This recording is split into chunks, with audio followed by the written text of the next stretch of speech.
तुम हमारे ही रहोगे, तो मेरे प्रियतम।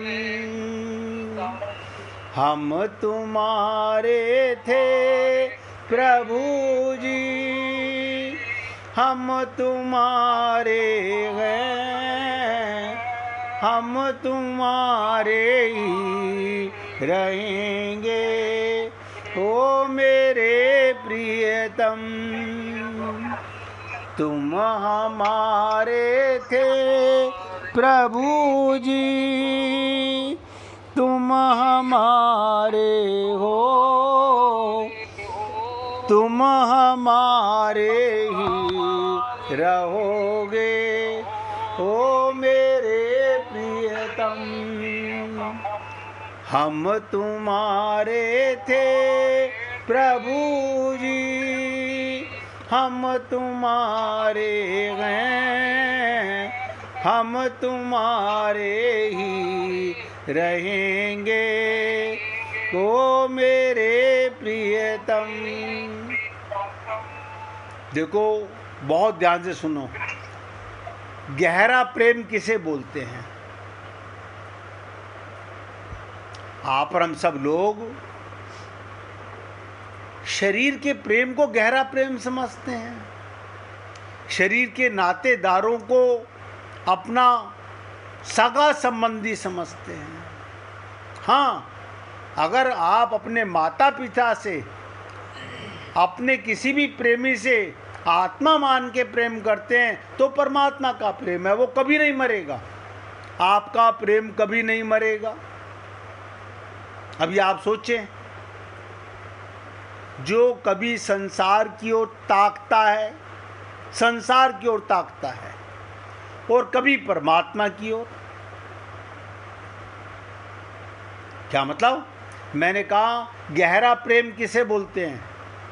जो कभी संसार की ओर ताकता है, कभी परमात्मा की ओर। वो पूरा प्रेमी नहीं है, उसको अभी भगवत प्रेम की प्रबल उत्कंठा नहीं हुई है।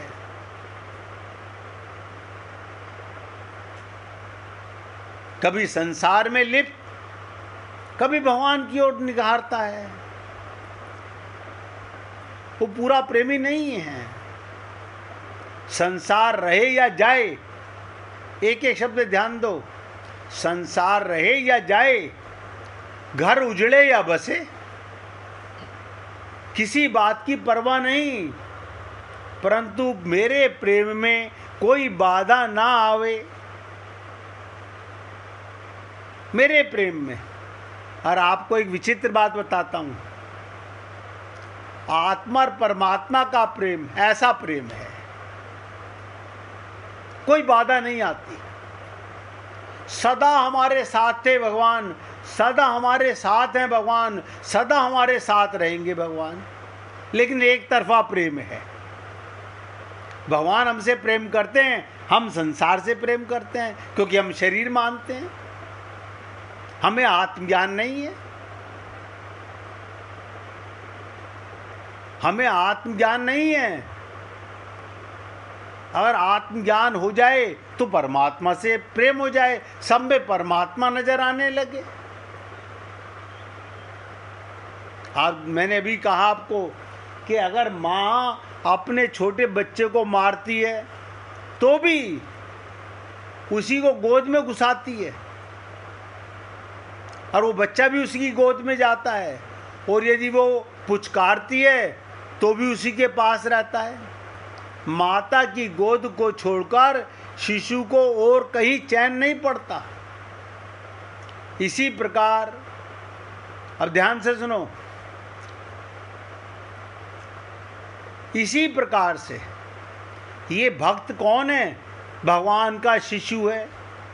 भगवान हमारी माता पिता हैं और हम उनके बालक हैं। बिल्कुल इसी प्रकार भक्त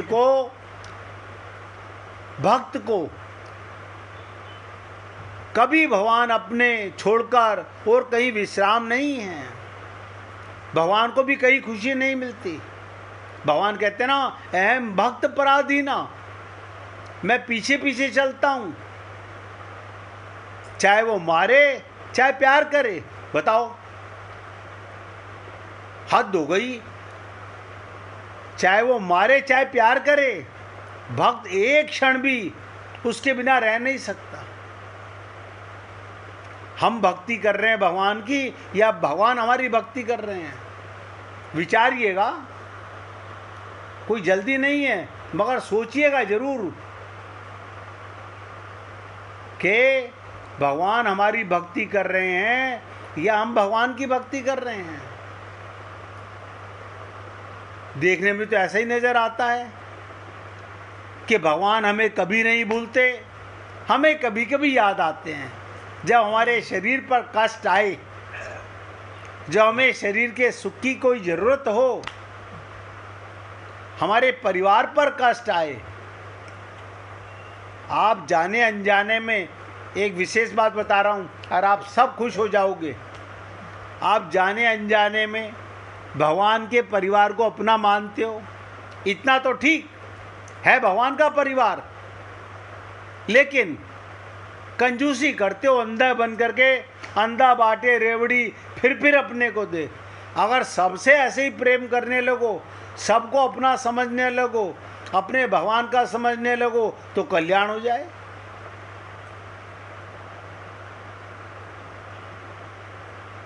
हमें तो जरासी सी प्रार्थना करनी होती है, हे नाथ। भगवान को ये अच्छा नहीं लगता हे नाथ, फिर क्या अच्छा लगता है, हे मेरे नाथ। बताओ,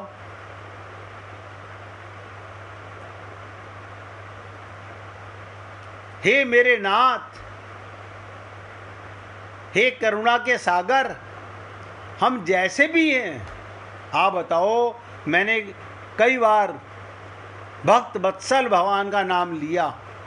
जैसे गाय अपने बछड़े को अपनी जीभ से चाटती है, ऐसे ही भगवान संत महात्मा के शब्दों से, आज देखो नई बात बता रहा हूँ, संत महात्माओं के शब्दों से भगवान हमें चाटते रहते हैं, हमारे मन का मैल धोते रहते हैं। संत महात्मा क्या करेंगे अगर भगवान ना बैठा हो उनके अंदर? किसी संत महात्मा का शरीर नहीं बोल सकता? कोई बोल सकता हो तो बता दो। संत महात्माओं के शब्दों से भगवान हमारे हृदय को, हमारे मल को, हमारे अंतःकरण को शुद्ध करते रहते हैं। इसमें कभी अगर कोई संत ये समझे कि मैं भला कर रहा हूँ, वो मूर्ख है। ये भी आपको बता दूं, उसको तो केवल निमित्त बनाया हुआ है भगवान ने। उसके अंदर भी जो सांस चल रहे हैं वो भगवान की कृपा से चल रहे हैं। जैसे माता पिता को हमारे लिए निमित्त बनाया, ऐसे ही संत महात्माओं को। तो संत महात्मा कौन? भगवान की जीव हैं। जैसे गाय बछड़े को मल मूत्र सब चाटती है, ऐसे देखो संत महात्मा के शब्द, भगवान की जीव हमारे को चाटती रहती है। वो बड़े खुश होते हैं, आपको पता नहीं चलता। जिस दिन आप और हम लोग एक शब्द हृदय में धारण कर लेते हैं, भगवान कितने खुश होते हैं। चलो आज थोड़ा सा मैल कम हुआ, आज थोड़ी सी गंदगी मिटी,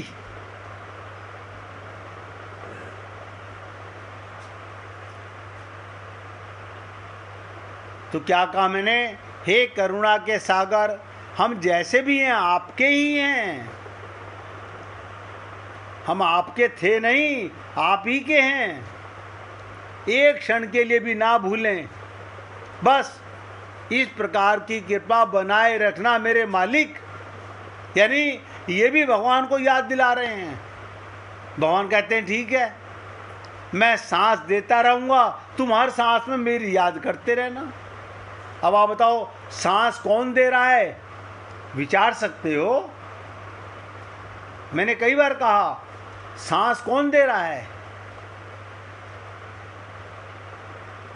है कोई संसार में? हमारा पैसा, हमारा परिवार ना, परमात्मा दे रहा है और हम उसे भूले हुए हैं। रामचरितमानस में आया, जब रघुपति उठाए कर लावा, उठाए उर लावा, क्या बताओ? भगवान राम उठा करके अपने सीने से लगाते हैं। निज लोचन जल सींच जुड़ावा। हनुमान जी को प्रभु ने अपने आंसुओं से शीतल बना दिया। इसलिए हनुमान जी ने कहा था, प्रभु मंदता तो मेरा गुण है, जैसे आप और हम लोग मंद हैं, इसलिए हनुमान जी ने कहा, प्रभु मंदता तो मेरा गुण है, पर यदि मुझ में शीतलता और सुरभि दिखाई देती है, सुगंध है, तो केवल आपकी कृपा से है। हमारे अंदर शीतलता और हमारे में खुशबू किसकी है? परमात्मा की है। वरना सोचो, ये शरीर परमात्मा निकल जाए बदबू मारने लगता है। हनुमान जी जहाँ भी जाते हैं अपने साथ प्रभु की शीतलता को ले जाते हैं। उन्हें देखकर लोगों को शीतलता की अनुभूति होती है। जब सीता जी ने हनुमान जी को देखा तो कहा, तो ही देखी शीतल भई छाती। बताओ, कमाल है। अब आप बताओ, समुद्र के पास जाकर हमें गर्मी लगती है या शीतलता लगती है? ऐसे ही संतों के पास जाकर हमें सुख का अनुभव होना चाहिए। और सीता जी कहती हैं, तो ही देखी शीतल भई छाती। हनुमान जी को कोई देखता है, उसे राम की याद आती है। विभीषण ने लंका में हनुमान जी को देखते ही कहा था, मुझे भी लगता है कहीं आप साक्षात राम तो नहीं है।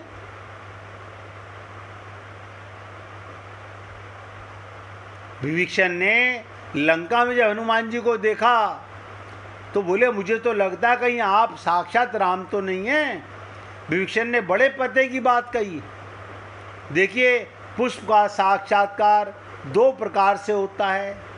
आप किसी वाटिका में चले जाइए और अगर वहाँ सुगंधित पुष्प लगे हों तो आप उन्हें अपनी आंखों से देखिए।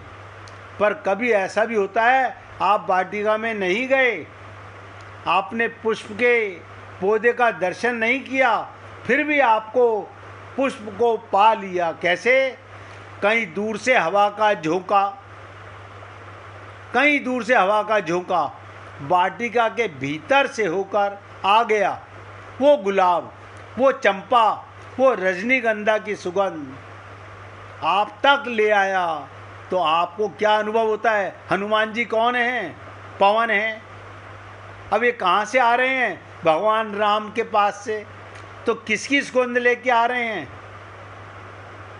सोचो, किसकी गंध लेकर आ रहे हैं?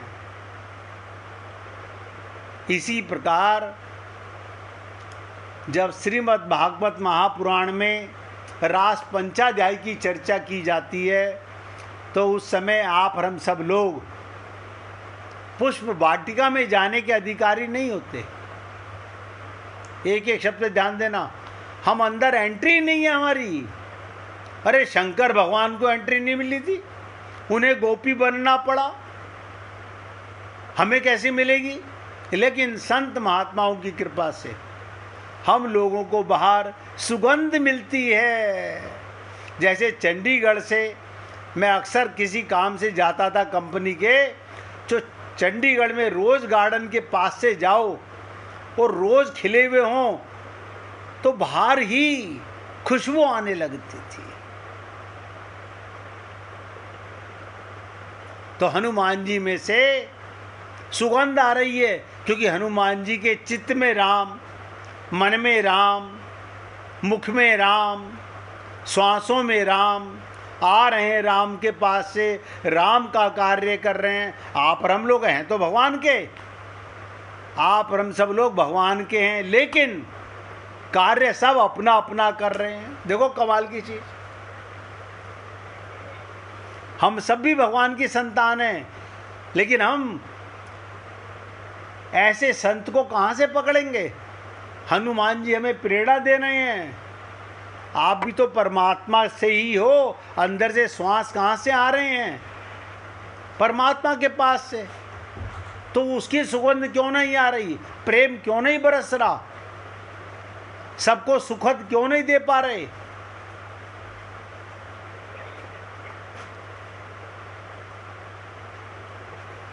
बिना वाटिका में गए आपकी नासिका में जो ही गंध आती है, आप कहते हैं ये रजनीगंधा की गंध कितनी सुंदर है, गुलाब की खुशबू कितनी सुंदर है। इसी प्रकार है पुण्य आत्माओं, हनुमान जी के चरित्र की चर्चा जो चल रही है, ये सब संत महात्माओं की चर्चा है, किसी एक की नहीं।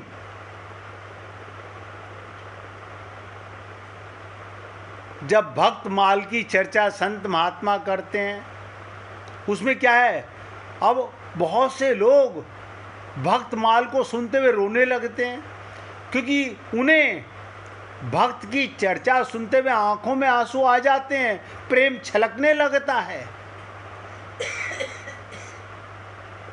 तो हनुमान जी भी ऐसे संत हैं जो जहां जाते हैं वहां ईश्वर की सुगंध, उसकी शीतलता फैला देते हैं। वो सही अर्थों में पवन नंदन ही हैं। तभी तो विभीषण ने उनसे पूछा कि तुम हरिदासन मैं कोई, तुम हरिदासन मैं कोई, मोरे हृदय प्रीति अति होई। तुम्हारे आने से मेरे हृदय में प्रेम उमड़ आया कि तुम राम दीन अनुरागी, आयो मोही करन बड़भागी। आपको नहीं पता चलता, जब संत महात्मा और भगवान के भक्त, ध्यान दीजिएगा, जब संत महात्मा और भगवान के भक्त से हमारा मिलन होता है, हमें पता नहीं चलता, लेकिन सुगंध आने लगती है, प्रेम उमड़ने लगता है, शीतलता आने लगती है। लेकिन आप और हम लोग समझ नहीं पा रहे इन बातों को। मैं तो निवेदन कर रहा हूं, अगर आप हम लोगों के जीवन में कोई संत आए, कोई भक्त आए, आप ये मत देखिएगा वो पुरुष शरीर में या नारी शरीर में है, उसकी आत्मा भक्त है। शरीर से सुगंध नहीं, आत्मा से सुगंध आती है। इसी प्रकार हनुमान जी ऐसे संत हैं। और देखो लंका में जहां राक्षसों की नगरी है, जहां सब तरफ तामस तामस फैला हुआ है, वहां पूजा भी कर रहे हैं तो तामस सुख के लिए। क्या रावण जो मंत्र बोलता था वो मंत्र नहीं थे जो वेद मंत्र हैं, वही बोलता था, लेकिन उसका भाव क्या होता था? तामस भाव, दूसरे को कष्ट देने का भाव। आज किस देवता से क्या काम कराना है, किसको डांटना है, किसको दंड देना है, ये तामस भक्ति है। अब बताइए, ऐसे लंका में जहां पर तामस ही तामस है, विकार ही विकार हैं, वहां पर भी हनुमान जी गए, संत समान हैं, तो उससे विभीषण को खुशबू आती है। मोरे हृदय प्रीति अति हुई, कि ऐसा क्या है तुम्हारे अंदर जो मेरे करीब आए और मेरे को प्रेम उमड़ने लगा। और उन्होंने क्या पूछा हनुमान जी से? आप सच सच बताइए, आप कौन हैं? आप सच सच बताइए कौन हैं? सच्चे संत की विशेषता क्या? वो अपना परिचय देने के बदले भगवान का परिचय देता है। अपना परिचय कभी नहीं देता संत, या अपने गुरु का परिचय देगा या भगवान का परिचय देगा? जब उन्होंने पूछा आप अपना परिचय दीजिए, तो हनुमान जी ने क्या कहा, इसकी चर्चा करेंगे। तब हनुमंत कही सब राम कथा निज नाम। सब भगवान की कथा, भगवान का प्रेम सुनाता है। संत का काम है भगवान का प्रेम बांटना। हनुमान जी ने अपनी तारीफ नहीं, अपना नाम नहीं, भगवान राम की कथा सुनाई। आप भी एक बार प्यार से सुमिरन कीजिएगा, हरे कृष्ण कृष्ण कृष्ण